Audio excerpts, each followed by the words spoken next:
नमस्कार बंधुरा आशा करी आपनारा सबाई खूब भालो आछेन। कृष्णार्जुन चैनेलेर पक्ष थेके जानाई आपनादेर आंतरिक स्वागत।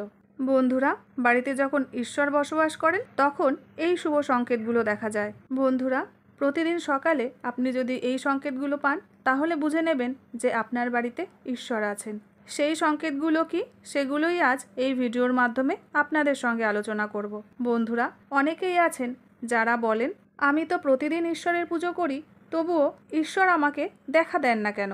बंधुरा आपनार एई धरनेर कथा किन्तु ईश्वरके रुष्ट करे। ताई बंधुरा आज सेई सब संकेत सम्बन्धे आपनादेर विस्तारितभावे बोलबो जार माध्यमे आपनि बुझते पारबेन जे ईश्वर आपनार बाड़ीतेई आछेन। ताई चलुन बंधुरा सेई संकेतगुलो सम्बन्धे आमरा जेने निই। संकेत एक, जखन आपनि घुमिয়ে থাকেন এবং ब्रह्म मुहूर्त माने सूर्योदयेर आगे निजे थेकेई उठे जान। प्रतिदिन आपनार घुम এই সময়ই ভেঙে যায়। পাশাপাশি বন্ধুরা যদি ব্রহ্ম মুহূর্তে আপনি এমন কোনো স্বপ্ন দেখেন যেমন মন্দিরে পুজো করছেন, মন্ত্র জপ করছেন, তাহলে ব্রহ্ম মুহূর্তে দেখা এমন স্বপ্ন এই ইঙ্গিত দেয় যে ঈশ্বর আপনার বাড়িতে আছেন। সংকেত 2, যদি ব্রহ্ম মুহূর্তে আপনি শঙ্খ, ঘণ্টা, মন্ত্রের আওয়াজ শুনতে পান বা কেউ রাম রাম বলছে এমন আওয়াজ শুনতে পান তাহলে এটি দ্বিতীয় সংকেত যা জানান দেয় যে ভগবান আপনার বাড়িতে এসেছেন। সংকেত 3, বন্ধুরা আপনি যখন স্নান করে তৈরি হন তখন আপনার কাছে এই সুগন্ধ আসে। এটি একটি অদ্ভুত সুগন্ধ যা বাড়ির অন্য কেউ পায় না, শুধু আপনি অনুভব করেন। এটি কোনো সুগন্ধি বা ধূপকাঠির গন্ধ নয়, এটি আপনার বাড়ির মন্দিরের বা ঠাকুর ঘর থেকে আসে।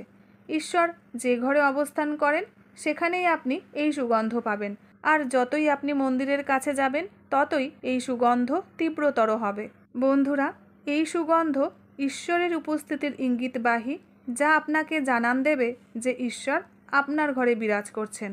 সংকেত 4, বন্ধুরা যখন আপনি পুজো করতে যান ঠিক সেই সময়ে যদি কোনো প্রাণী যেমন কুকুর, বেড়াল, গরু অথবা কোনো ভিক্ষুক আপনার দরজায় এসে উপস্থিত হয় এবং এটি সপ্তাহে 3 থেকে 4 বার নিয়মিত হয়, মানে আপনি যখনই পুজো করছেন ঠিক সেই সময়ই তারা আসে, তাহলে এর অর্থ হলো বন্ধুরা ঈশ্বর আপনার ঘরের দরজায় কড়া নাড়ছেন, তার আগমন ঘটেছে।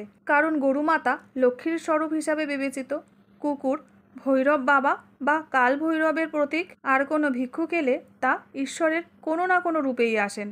তাই আমাদের কখনোই তাদের তাড়িয়ে দেওয়া উচিত নয়, বরং তাদের সম্মান করা উচিত।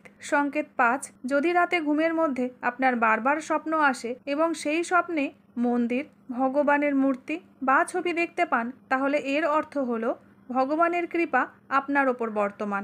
অনেক সময় এমন হয় যে আপনি কিছু নেওয়ার জন্য এগিয়ে যান কিন্তু নেওয়ার মুহূর্তেই আপনার মনে সংশয় জাগে। সব কিছু ঠিক হয়ে যাবার পরও কোনো অজানা কারণে আপনি সেই সিদ্ধান্ত নিতে পারছেন না। এটি দৈব শক্তির আশীর্বাদের লক্ষণ হিসাবে বিবেচিত হয়। বন্ধুরা ভগবান আমাদের কাছে তার প্রকৃত রূপে দেখা দেন না, কিন্তু কিছু কিছু মানুষকে ভগবানের সমতুল্য গণ্য করা হয়, যেমন মাতা, পিতা, গুরু বা ব্রাহ্মণ।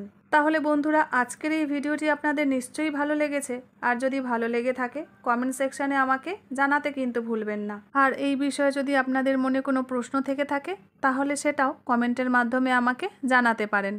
আর বন্ধুরা ভিডিওটি যদি ভালো লেগে থাকে তাহলে লাইক, কমেন্ট, শেয়ারের অনুরোধ রইল।